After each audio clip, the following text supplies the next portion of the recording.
નમસ્કાર. આયુષ્માન ભારત શાળા આરોગ્ય કાર્યક્રમ અંતર્ગત ઉજાસભણી મોડ્યુલ 3માં આપનું સ્વાગત છે.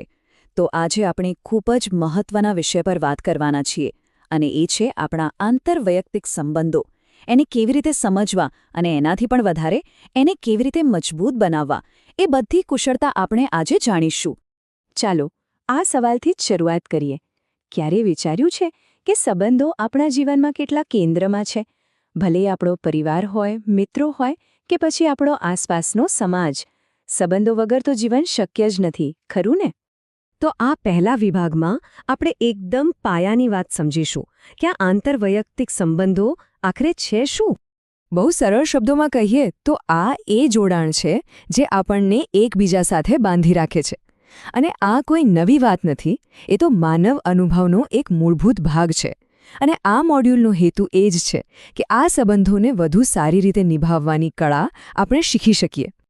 હવે આગળ વધીએ. સંબંધોને સમજવા માટેનું સૌથી પહેલું અને સૌથી અગત્યનું કદમ છે સહાનુભૂતિ. મતલબ કે બીજા શું અનુભવી રહ્યા છે એ સમજવાની કોશિશ કરવી, એમની જગ્યાએ પોતાને મૂકીને જોવું. હવે જુઓ, આ પરિસ્થિતિ કેટલી રસપ્રદ છે. ઘટના એક જ છે. બંને ભાઈ બહેન ઘરે મોડા આવ્યા, પણ એમાં સામેલ ત્રણેય લોકો, રીના, પિન્ટુ અને એમના પિતા, દરેકની લાગણીઓ સાવ અલગ છે. આના પરથી શું સમજાય છે? આનો જવાબ છે લગભગ ક્યારેય નહીં. દરેક વ્યક્તિનો અનુભવ અને દૃષ્ટિકોણ અલગ જ હોવાનું. અને બસ આ જ કારણ છે કે મજબૂત સંબંધો ટકાવી રાખવા માટે એકબીજાના દૃષ્ટિકોણને સમજવું ખૂબ ખૂબ જરૂરી છે. કોઈને ખરેખર સમજવા માટે આપણે ફક્ત કાનથી નહીં પણ આંખોથી પણ સાંભળવું પડે. એમનું વર્તન જુઓ, એમના શબ્દો પાછળની ભાવનાને સમજવાનો પ્રયત્ન કરો. ત્યારે જ સાચી સમજ કેળવાય છે. અને આ વાક્ય બધું જ કહી દે છે. આ જ તો સહાનુભૂતિ છે. જ્યારે આપણે બીજાને સમજવાનો પ્રયત્ન કરીએ છીએ ત્યારે આપોઆપ આપણા સંબંધોમાં ઊંડાણ અને મજબૂતાઈ આવે છે. સારું, તો આપણે સહાનુભૂતિની વાત તો કરી, પણ હવે એ સમજવું પણ જરૂરી છે કે દરેક સંબંધ આપણને ફાયદો કરાવે એવું નથી. કેટલાક સંબંધો આપણને આગળ વધારે છે તો કેટલાક પાછળ ખેંચે છે. ચાલો એનો તફાવત સમજીએ. જુઓ, સંબંધો બે પ્રકારના હોઈ શકે છે. સકારાત્મક સંબંધો એ છે જ્યાં આદર, ટેકો અને ખુશી હોય, અને નકારાત્મક સંબંધો એ છે જ્યાં ડર, દબાણ અને અપમાન જેવી લાગણીઓ ઘર કરી જાય છે. લાલીની આ વાર્તા એકદમ સ્પષ્ટ રીતે બતાવે છે કે એક નકારાત્મક સંબંધ કોઈ વ્યક્તિની ખુશી અને સ્વભાવ પર કેટલી ઊંડી અસર કરી શકે છે. એની ખુશી જ છીનવાઈ જાય છે. આ કેટલાક એવા સંકેતો છે જેના પર ધ્યાન આપવું ખૂબ જ જરૂરી છે.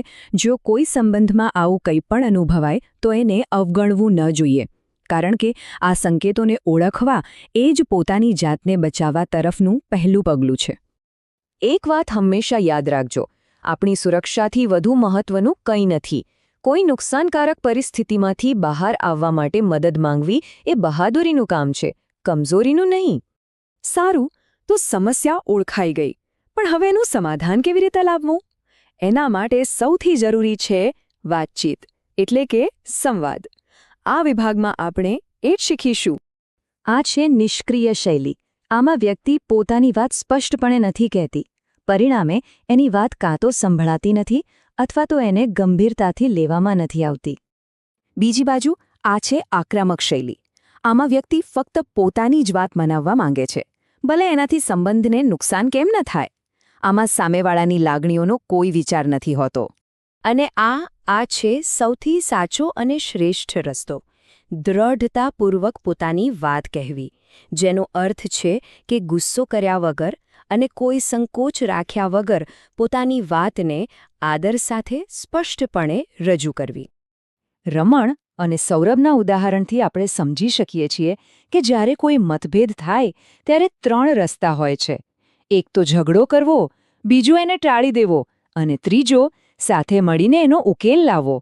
અને સાચો ઉકેલ તો ત્રીજા રસ્તામાં જ છે. તો આપણે શું શીખ્યા?